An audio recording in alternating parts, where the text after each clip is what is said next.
Bapak, Ibu, saudaraku sekalian, ada dua hal yang mestinya menggelisahkan kita. Yang pertama, mengapa kita tidak sungguh-sungguh memandang, menganggap bahwa kebangkitan dari orang mati sesuatu yang luar biasa, yang berharga, yang mestinya kita rindukan dan kita nantikan. Sebab kebangkitan dari antara orang mati akan membuat kita memiliki tubuh kemuliaan yang tidak mengalami sakit penyakit, proses penuaan, kesempurnaan fisik, kesempurnaan tubuh seperti rancangan Allah semula. Kalau kita sadar kita tidak memandang hal itu sebagai sesuatu yang istimewa, yang luar biasa, sehingga kita tidak merasa menantikan dengan sungguh-sungguh, berarti ada sesuatu yang salah di dalam hidup kita. Ada sesuatu yang keliru, saudaraku.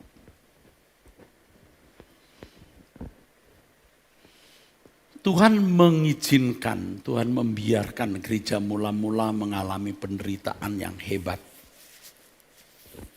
Penderitaan yang hebat. Penderitaan yang luar biasa. Hal itu ternyata memang mematangkan atau menyempurnakan iman Kristen. Sekaligus menjadi ujian yang sangat tepat. Sebab dengan penderitaan yang mereka alami, mereka tidak memiliki kesempatan atau peluang sedikit pun menikmati kesenangan dan kebahagiaan di bumi ini. Di bumi hanya penderitaan, aniaya. Mereka menantikan kebangkitan dari antara orang mati.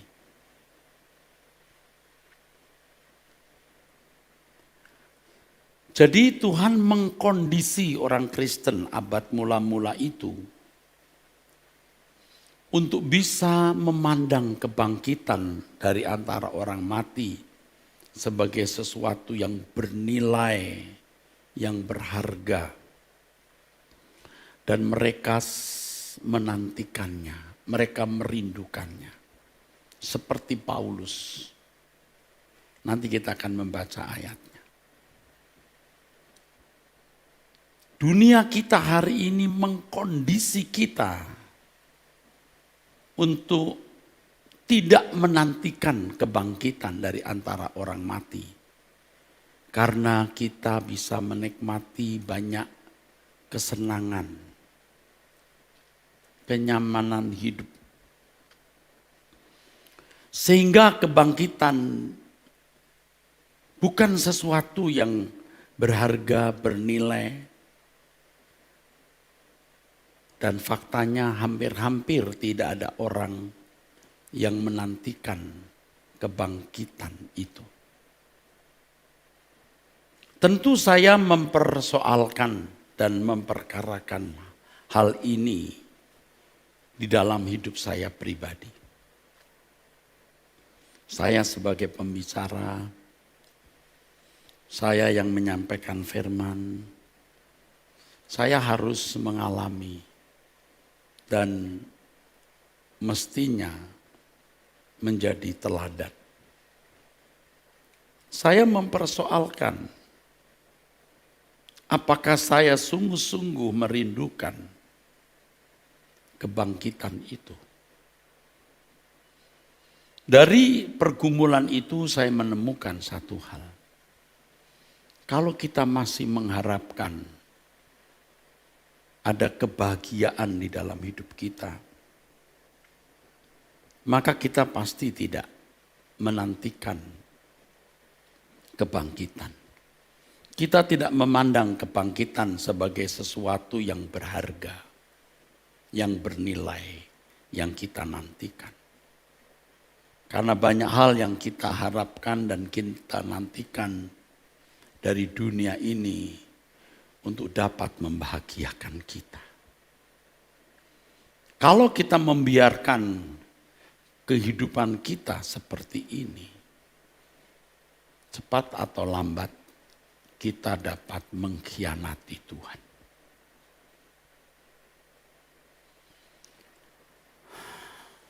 Oleh sebab itu kita tidak bisa ikut Tuhan Yesus setengah-setengah, saudaraku. Ya. Hal yang berikut, saudaraku, yang mesti membuat kita ini gelisah, ya, menggelisahkan kita. Penyesatan yang tanpa disadari merusak kehidupan orang Kristen. Pandangan jika mempercayai kebangkitan Yesus, maka secara otomatis akan mengalami kebangkitan. Jadi seakan-akan kebangkitan itu sudah menjadi hak porsi yang pasti diterima. Dalam hal ini dikesankan bahwa kebangkitan dapat terjadi atas setiap orang Kristen dengan mudahnya. Jadi tidak perlu dinantikan, nanti dengan sendirinya akan mengalami kebangkitan. Sehingga kebangkitan dari antara orang mati itu menjadi murahan. Menjadi murahan. Karena menjadi murahan sehingga gagal paham. Gagal paham terhadap pengorbanan Yesus yang hebat untuk bisa mengalami kebangkitan, saudaraku. Kebangkitan Yesus terjadi karena kesalehannya. Kalau dia tidak saleh, artinya dia juga berbuat salah. Jangankan menebus dosa atau memikul dosa orang lain, ia juga tidak bisa memikul dosanya sendiri. Kalau Yesus gagal. Nah, kalimat ini dipotong dan tadi dipertanyakan, oh, Pak Eras kenapa bicara bahwa Yesus tidak bisa memikul dosanya sendiri?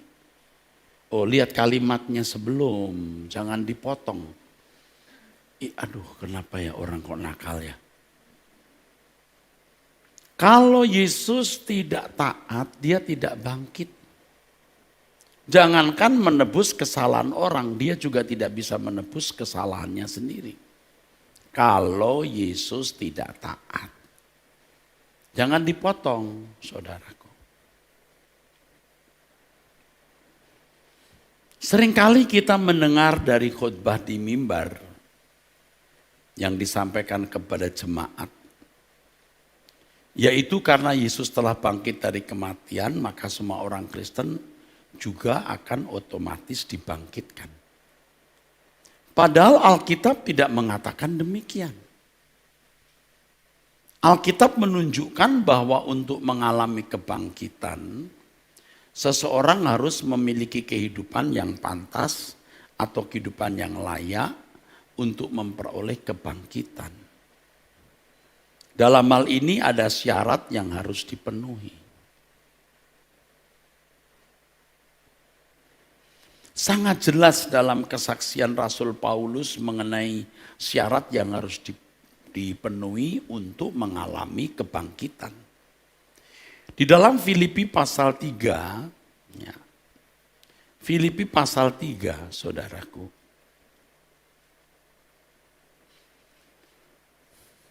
Di ayat 11 ada kalimat begini.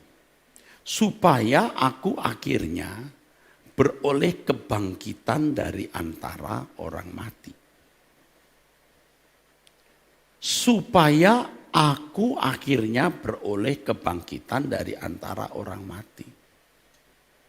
Kata ini jelas, supaya aku akhirnya beroleh kebangkitan dari antara orang mati. Ini menunjukkan adanya syarat yang harus dipenuhi. Syarat yang harus dipenuhi untuk mengalami kebangkitan. Mari kita lihat dari ayat yang keempat, saudaraku. Ya, maksud saya dari ayat yang ketujuh. Ya. Filipi 3 dari ayat 7. Tetapi apa yang dahulu merupakan keuntungan bagiku, sekarang kuanggap rugi karena Kristus. Malahan segala sesuatu kuanggap rugi karena pengenalan akan Kristus Yesus Tuhanku lebih mulia daripada semuanya. Oleh karena dialah aku telah melepaskan semua itu dan menganggapnya sampah, supaya aku memperoleh Kristus. Dari ayat ini saja sudah jelas bahwa seseorang tidak akan memperoleh Kristus kalau tidak melepaskan segala sesuatu. Dan berada dalam Dia bukan dengan kebenaranku sendiri karena mentaati hukum Taurat, melainkan dengan kebenaran karena kepercayaan kepada Kristus, yaitu kebenaran yang Allah anugerahkan berdasarkan kepercayaan. Yang kukehendaki ialah mengenal Dia dan kuasa kebangkitannya, mengenal Yesus dan kuasa kebangkitannya, dan persekutuan dalam penderitaan Yesus, di mana aku menjadi serupa dengan Yesus dalam kematiannya, supaya aku akhirnya beroleh kebangkitan dari antara orang mati. Kalau kita melihat perkata per ayat, pasti penuh atau syarat dengan kebenaran. Tetapi paling tidak ada 3 inti dari ayat-ayat yang tadi telah kita baca. Yang pertama, kesediaan melepaskan segala sesuatu. Kesediaan melepaskan segala sesuatu. Yang kedua, melepaskan segala sesuatu itu bukan jasa, tetapi menunjukkan kepercayaan atau iman kepada Yesus. Iman bukan hanya perkataan atau aktivitas nalar, tapi tindakan. Kita harus menemukan iman yang orisinil, yang murni. Dan untuk itu melihat konteks Alkitab. Ingat konteks Alkitab. Kapan kata-kata itu muncul, dalam kondisi dan situasi bagaimana, dan bagaimana latar belakangnya. Hari ini orang begitu lahir jadi Kristen, maksud saya terlahir dari keluarga Kristen langsung jadi Kristen. Tidak ada pertaruhan sama sekali. Tetapi beda dengan orang-orang Kristen, saudaraku, berbeda dengan orang-orang Kristen pada zaman itu. Berbeda dengan orang-orang Kristen pada zaman itu, saudara. Mereka harus berani mempertaruhkan hidup mereka untuk imannya. Jadi kalau berkata percaya Tuhan Yesus itu paket kehilangan seluruh hidup. Paket. Kehilangan kesenangan, kehilangan harta, sampai kehilangan nyawa.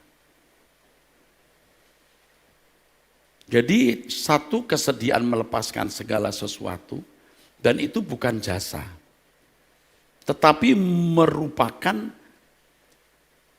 ekspresi dari iman. Iman itu bukan hanya perkataan, iman itu bukan hanya aktivitas nalar, tapi tindakan, saudaraku. Tetapi tindakan. Dan tindakannya seperti itu, saudara. Lalu yang ketiga, menjadi serupa dengan Yesus. Saya tidak cukup waktu untuk menjelaskan ayat per ayat atau kata per kata apalagi. Tetapi dari pembacaan ayat-ayat Alkitab tadi ada 3 hal ini.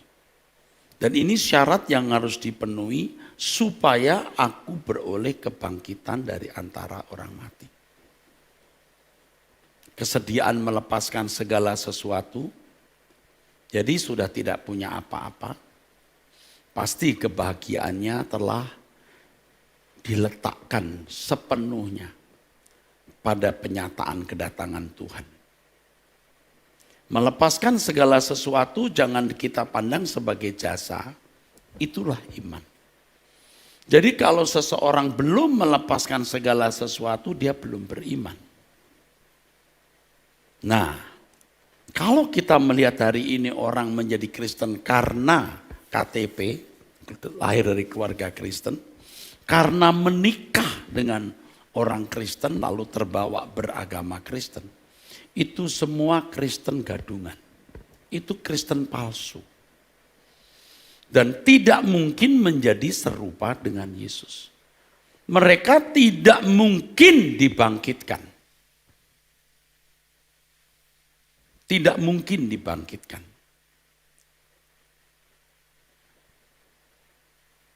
Jadi yang pertama tadi melepaskan segala sesuatu. Karena aku melepaskan semuanya itu dan menganggapnya sampah supaya aku memperoleh Kristus, ini barter. Jadi percaya itu barter. Tidak ada percaya tanpa barter. Ini yang membuat orang kaya di Matius 19 tidak bisa ikut Yesus. Ini yang membuat Nikodemus tidak berani ikut Yesus. Beda dengan Sakius yang rela kehilangan segala sesuatu, dan kepada Sakius Yesus memberikan komentar. Telah terjadi keselamatan atas rumah ini. Ini baru iman. Barter.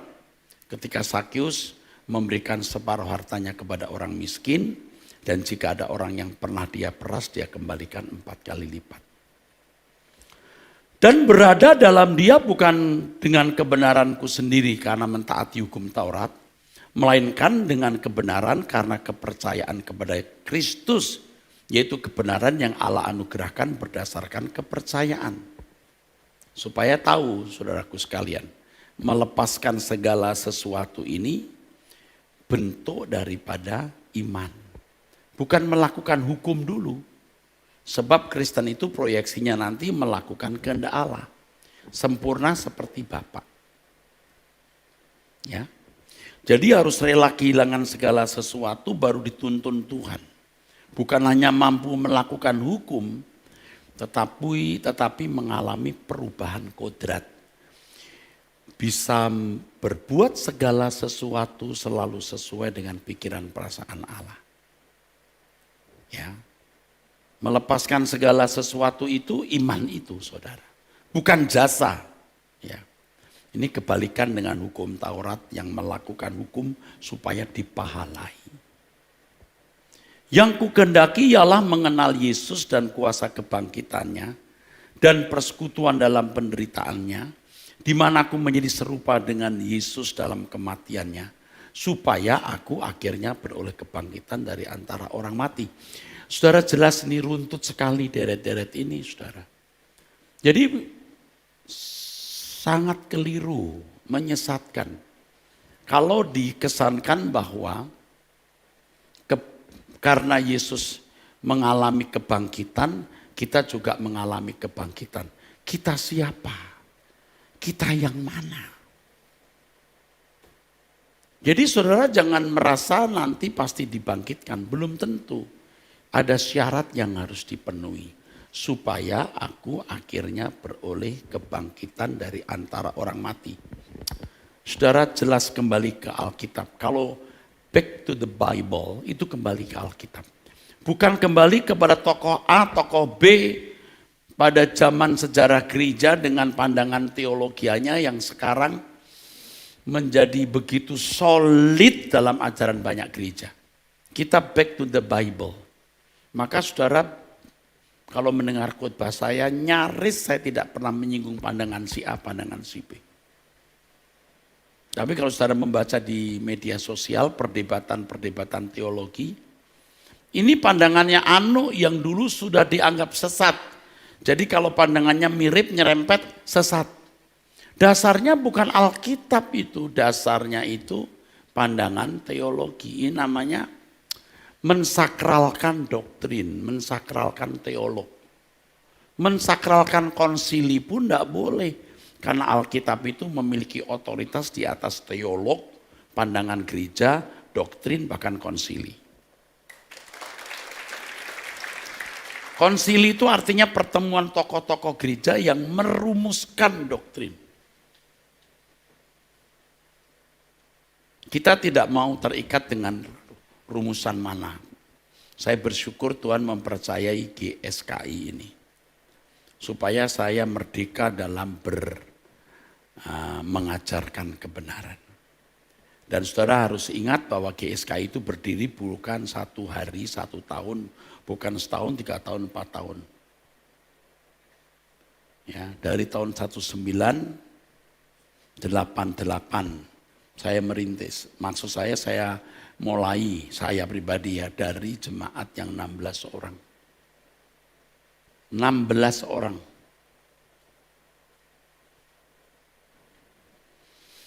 Perjalanannya panjang saudaraku, dari GBI Rehoboth menjadi Rehoboth Ministry, lalu menjadi GSKI. Saya pun tidak boleh merasa berjasa, ini pun karena anugerah Tuhan.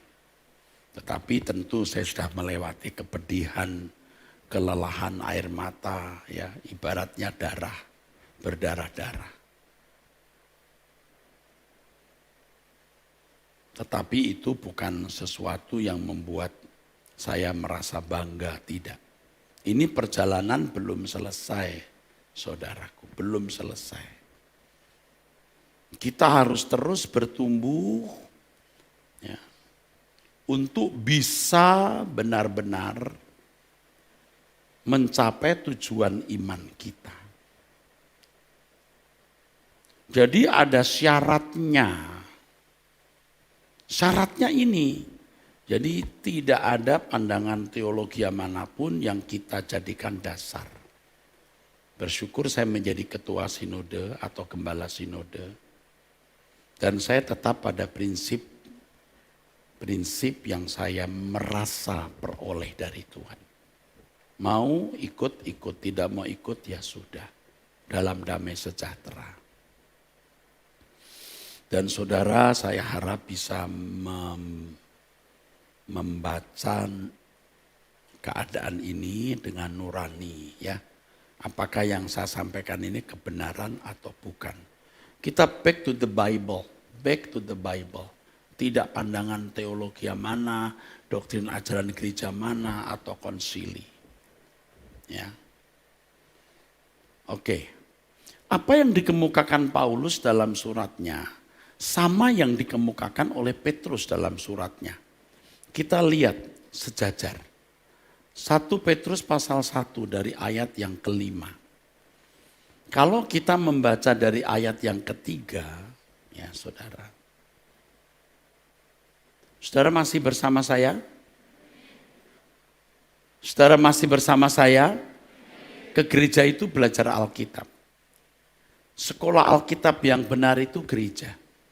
Bukan untuk ibadah dalam arti seremonial. Ibadah itu pekerjaan kita setiap hari, kegiatan kita setiap hari, itu ibadah. Kalau di gereja itu meeting together, dan inilah saatnya Tuhan berbicara. Dan tentu saya mempersiapkan diri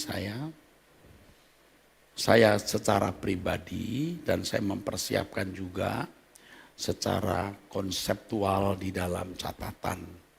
Dan saya tentu membaca, saya juga periksa teks aslinya dan lain-lain jika itu perlu. Ayat 3 kita baca, ini sudah saya khotbahkan tadi pagi. Terpujilah Allah dan Bapa Tuhan kita Yesus Kristus yang karena rahmatnya yang besar telah melahirkan kita kembali oleh kebangkitan Yesus Kristus dari antara orang mati kepada suatu hidup yang penuh pengharapan. Jadi kalau Yesus tidak bangkit, itu manusia tidak punya pengharapan. Mati, selesai. Belum lagi di bawah bayang-bayang maut. Mati jasmani bisa mati kedua, mati kekal. Terpisah dari Allah. Tetapi karena Yesus bangkit dan itu bukti dari ketaatannya, kita memiliki hidup penuh pengharapan. Yang menjadi keprihatinan kita seperti yang tadi saya katakan, kenapa kita tidak menjadikan itu pengharapan? Sesuatu yang bernilai, sesuatu yang berharga. Ada yang salah dalam hidup kita. Karena kita masih mengharapkan ada sesuatu yang membahagiakan kita. Cepat atau lambat kalau kita tetap di keadaan ini, masih mengharapkan ada sesuatu yang membahagiakan kita, kita jadi pengkhianat. Kita akan berkhianat kepada Tuhan. Ya, Tuhan sudah berjuang mati-matian untuk kebangkitan itu. Kok kamu tidak menganggapnya bernilai? Kalau kamu tidak menganggapnya bernilai, kamu tidak berjuang untuk mencapai atau meraih kebangkitan itu. Nah, setan telah membuat kebangkitan dianggap tidak bernilai, akan terjadi otomatis atas orang Kristen, sehingga mereka meremehkan kebangkitan dan tidak ada perjuangan karena merasa akan mudah dibangkitkan. Dan ini mengerikan sekali kalau suatu hari nanti, saudara ternyata tidak dibangkitkan masuk kemuliaan. Semua orang dibangkitkan, ada yang masuk kemuliaan dengan tubuh kemuliaan bersama Yesus, ada yang dibuang ke dalam api kekal. Ini harus kita persoalkan serius jauh-jauh hari. Kita harus mempersoalkan hal ini sekarang. Siapapun, Bapak Ibu, tua, muda, besar, kecil, ya, semua kita. Ya. Untuk menerima suatu bagian yang tak dapat binasa, yang tidak dapat cemar, dan yang tidak dapat layu, yang tersimpan di surga, heaven, di langit. Ini kalau bahasa Uranos, ya, Samayim dalam bahasa Ibrani, langit. Ini dunia akan datang nanti, langit baru, bumi baru. Jangan hanya sampai ayat 4, baca ayat berikutnya. Yaitu kamu. Siapa kamu? Kamu yang mana? Yang dipelihara dalam kekuatan Allah. Semua? Enggak. Oleh karena imanmu. Jadi oleh karena imanmu kamu dipelihara dalam kekuatan Allah. Sementara kamu menantikan keselamatan yang telah tersedia dinyatakan pada zaman akhir. Saudara, kamu yang dipelihara dalam kekuatan Allah karena imanmu. Orang yang mengalami kebangkitan seperti Yesus adalah mereka yang dipelihara dalam kekuatan Allah karena imannya. Iman di sini berarti, saudara, tindakan yang nyata dari kepercayaannya kepada Yesus sebagai Tuhan dan Juru Selamat. Saudara, saya sempat membaca beberapa ayat yang lain dalam surat Petrus tadi, tapi saya tidak kemukakan, tapi saudara percaya yang saya katakan benar, nanti juga kita akan lihat di 1 Petrus 1 ini. Apa? Jemaat yang menerima surat Petrus, address dari surat Petrus ini, orang-orang yang menderita. Orang-orang yang menderita. Jadi orang yang telah mewujudkan imannya dalam tindakan. Melepaskan segala sesuatu. Seperti Paulus. Supaya aku beroleh kebangkitan. Ini tindakan yang dilakukan. Tadi saya singgung Sakius. Tetapi tidak dilakukan oleh orang kaya di Matius pasal 19. Suruh jual segala miliknya untuk dibagikan kepada orang miskin, dia tidak mau. Ya tidak bisa. Padahal itu gate-nya. First step. Langkah pertama. Penerima surat Petrus adalah mereka orang-orang yang bersedia dan rela menderita demi kepercayaannya kepada Yesus. Jadi bukan hanya dengan mulut atau pengakuan dengan bibir, tetapi percaya yang nyata dalam tindakan, yaitu mempertaruhkan hidup mereka. Nah, kalau saudara mempersoalkan ini, yaitu dengan pertanyaan begini. Tuhan, apa yang harus kulepaskan? Apa yang harus kupertaruhkan? Penderitaan apa yang harus kualami? Tuhan pasti menjawab. Tuhan pasti menjawab. Tapi kalau saudara tidak sungguh-sungguh mempersoalkan, tidak bisa. Nanti Tuhan akan menjawab. Bagaimana saudara harus melepaskan segala sesuatu. Bagaimana saudara diperlakukan tidak adil dan mengalami banyak hal. Yang melaluinya saudara memikul penderitaan. Saudara misalnya bisa membalas kejahatan dengan kejahatan, tapi saudara tidak membalas. Itu penderitaan. Saudara mestinya bisa beli barang A. Harganya 100. Tapi Anda beli barang yang harganya 20. Supaya yang 80 saya bisa bagikan untuk orang yang membutuhkan. Itu penderitaan. Tetapi itu hanya dialami oleh orang yang benar-benar sungguh-sungguh mau memikul salib dan Tuhan menunjukkan salibnya. Salib orang itu bukan salibnya Tuhan. Tuhan tidak membuang mutiara kepada babi. Jadi kalau saudara tidak mau jadi babi, jadi manusia yang agung, saudara mempersoalkan ini. Ya. Saudara mempersoalkan ini. Selanjutnya Petrus menulis begini. Bergembiralah akan hal itu, sekalipun sekarang ini kamu seketika harus berduka cita oleh berbagai-bagai pencobaan. Penderitaan kan? Maksud semuanya itu ialah untuk membuktikan kemurnian imanmu. Kamu sudah melepaskan semuanya, oke. Tapi seberapa kamu punya kemurnian? Oh betul ini emas, berapa karat? Dimurnikan. Yang jauh lebih tinggi nilainya daripada emas yang fana. Yang diuji kemurniannya dengan api. Sehingga kamu memperoleh puji-pujian dan kemuliaan dan kehormatan pada hari Yesus Kristus menyatakan dirinya. Ada orang yang berkata kepada saya begini, Pak, orang tuh nggak bisa dibuat kurang ajar. Kalau Bapak diam, orang makin kurang ajar, lalu orang mengatakan tuh salah kan, dia nggak berani bicara. Saya diam saja. Kenapa? Saya mengandalkan Tuhan. Dari 3 tahun yang lalu saya dibully, apakah ada penjelasan? Tidak ada. Apakah kemudian orang meninggalkan saya karena saya sesat? Nyatanya tidak. Biar Tuhan yang bekerja, ini pekerjaan Tuhan. Saudara itu bisa mengalami keadaan-keadaan seperti itu. Di lingkungan keluarga besar Anda, wah dirusak nama baik saudara. Saudara jangan membalas kejahatan dengan kejahatan. Itu penderitaan yang harus saudara alami sebagai ujian. Apakah Anda menjadi serupa dengan Yesus? Kalau mau menjadi serupa dengan Yesus ya harus mengalami ujian.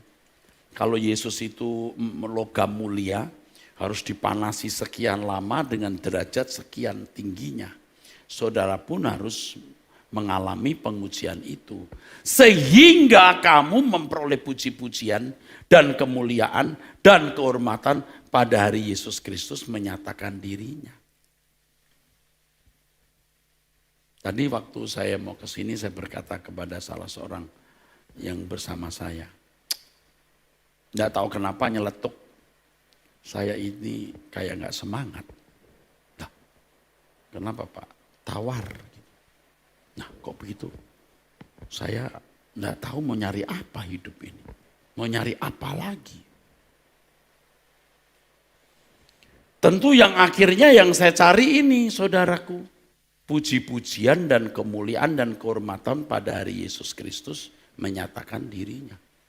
Sekarang jangan karena saya punya kedudukan, kehormatan, saya tenggelam dengan kehormatan ini. Bahaya sekali. Dan banyak orang ingin punya kedudukan seperti ini. Jadi gembala sidang, apalagi jadi ketua sinode, terhormat, dianggap penting.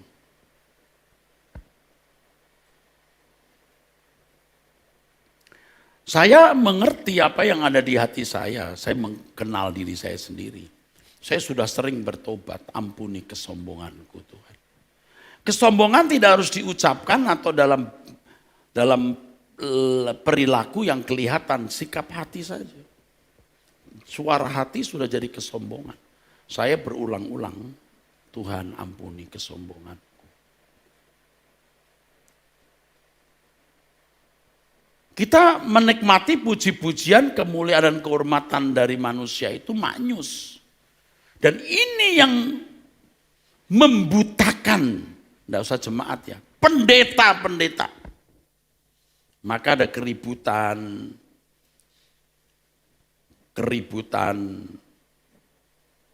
dari persaingan untuk menjadi ketua sinode, ketua wilayah. Ya tidak salah jadi ketua sinode, tapi jangan kita merasa terhormat karena hal itu.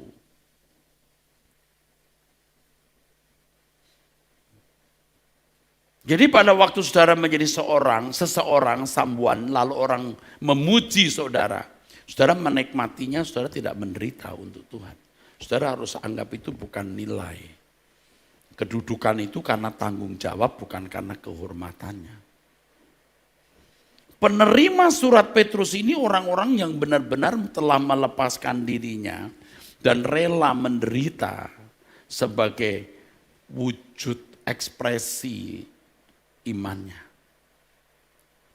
Mereka bukan seperti orang-orang Kristen hari ini yang hanya memiliki pengakuan di mulut, tetapi mereka adalah orang-orang yang seluruh kehidupan mereka telah diserahkan kepada Tuhan, karena iman itu barter. Kalau you mau punya iman murni, you gak boleh memiliki apa-apa kecuali Tuhan. Untuk mengikuti jejak Yesus. Tepuk tangan. Dan untuk itu harus ada ujian. Apakah saudara layak menerima kehormatan, dibangkitkan, dan menerima kemuliaan di dalam kerajaan surga. Yesus pun kan mengalami ujian. Harus lulus dulu. Sehingga setiap lutut bertelut, lidah mengaku Yesus Tuhan. Dia taat sampai mati, bahkan mati di kayu salib. Yang karenanya dia dibangkitkan. Ini bisnis kita. Core bisnis kita. The only business we have. Terserah kalau saudara mau sibuk yang lain. Biar kita jadi konyol seperti orang ekstrim yang tidak berakal. Tetapi ini pilihan untuk kehidupan kekal kita yang indah.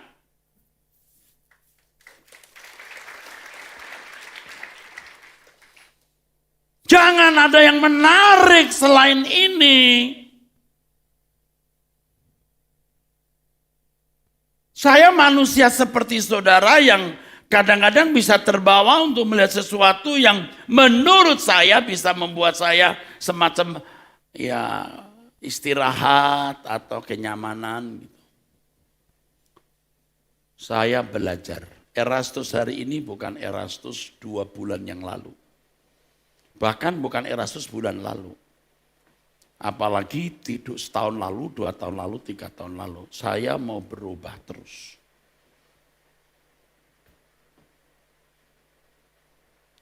Jadi kalau saya mengarang lagu ini ya saudaraku. Buatlah sesuatu yang baru dalam hidupku. Ini kerinduan. Ada lagi lagu yang sebenarnya seirama. Buka mataku memandang keagungan-Mu, bawa aku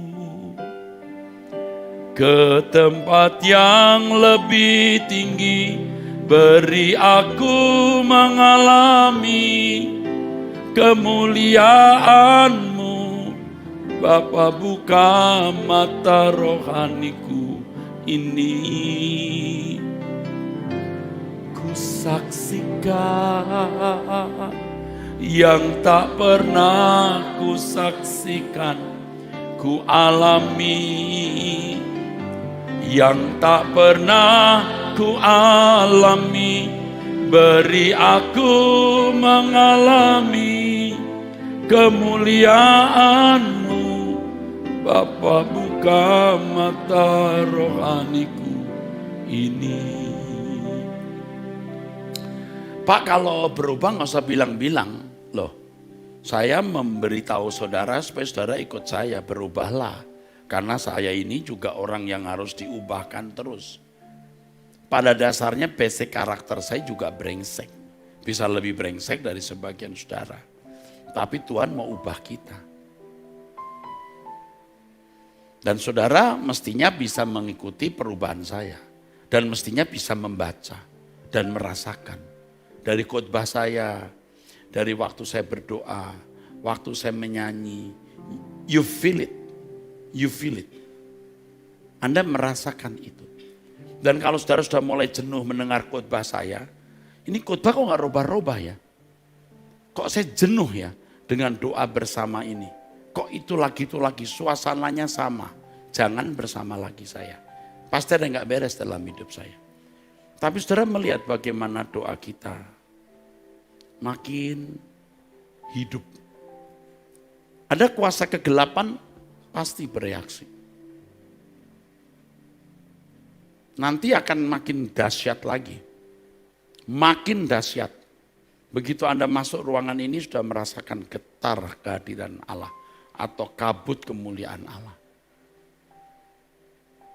Ya. Istilahnya itu Shekinah glory. Makanya ya saya dan para pengurus harus hidup benar. Hidup kudus. Saya minta malaikat-malaikat sudah hadir sebelum saudara hadir. Saya minta malaikat perang, malaikat penjaga juga.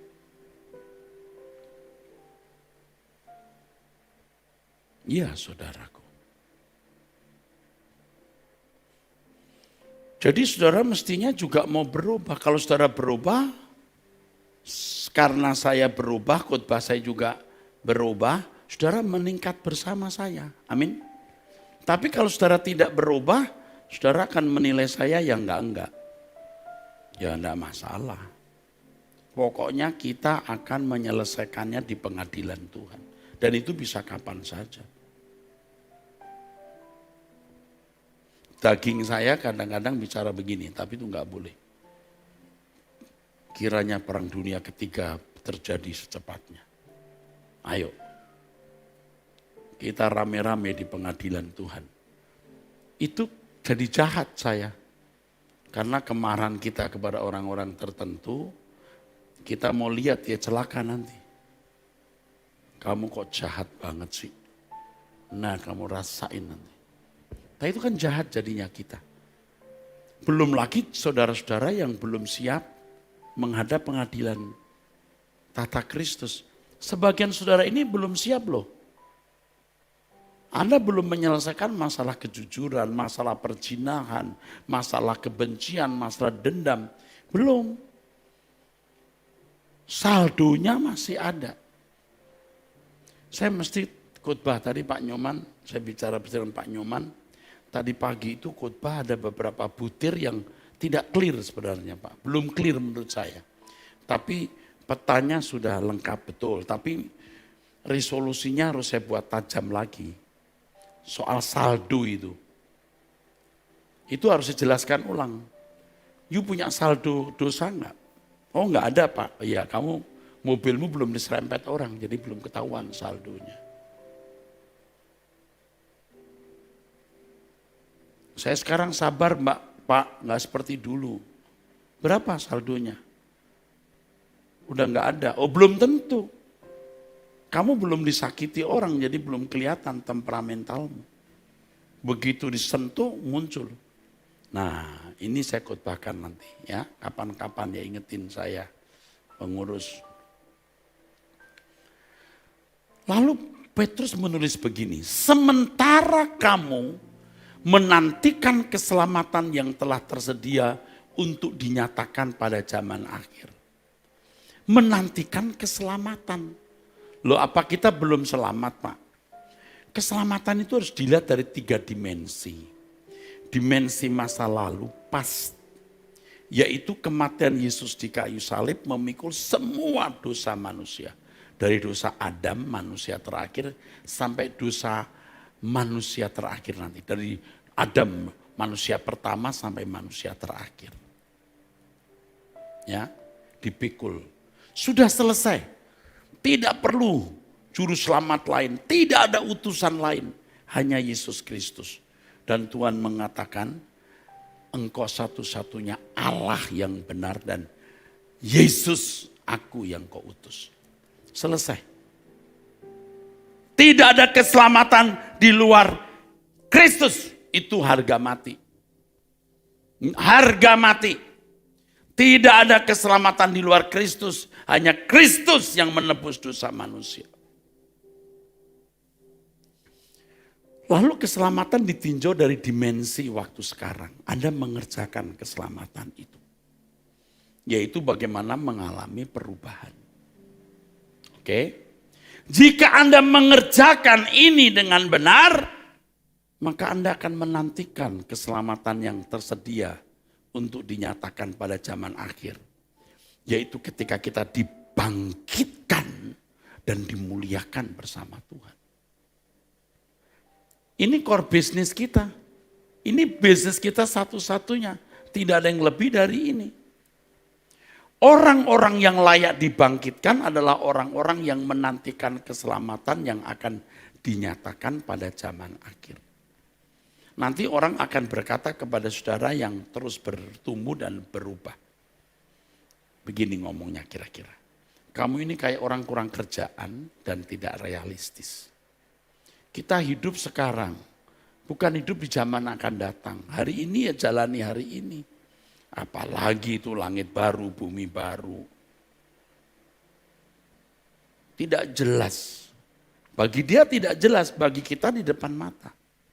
Dan itu satu-satunya pengharapan kebahagiaan kita. Tidak banyak orang yang menantikan keselamatan ini.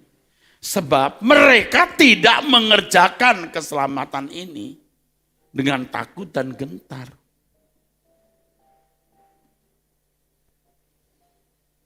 Mereka yang menantikan keselamatan ini adalah orang-orang yang menaruh dan meletakkan seluruh pengharapannya kepada Tuhan.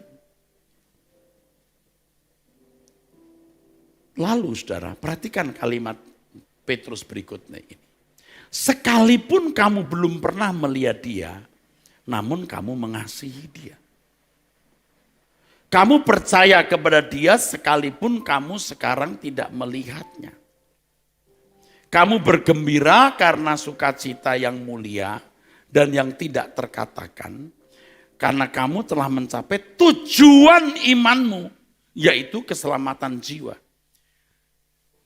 Saudara, banyak orang merasa sudah mencapai tujuan keselamatan jiwanya. Sudah selamat. Tanpa perjuangan, tanpa melepaskan segala sesuatu, tanpa pertumbuhan karakter, tanpa perubahan kodrat. Kalau orang betul-betul telah mencapai tujuan iman, yaitu keselamatan jiwa, akan mengasihi Tuhan. Mengasihi Tuhan. Mengasihi Tuhan. Sekalipun kita belum pernah melihat dia, namun kita mengasihi dia. Kita percaya kepada dia sekalipun kita sekarang tidak melihatnya. Sekalipun kita dalam penderitaan karena ikut Yesus. Saudara bisa rasa seberapa saudara mencintai Tuhan dan rela memberikan seluruh hidup saudara untuk Tuhan. Kalau saudara mencapai keselamatan jiwa saudara, saudara akan bisa merasakan gelora cinta saudara kepada Tuhan. Amin.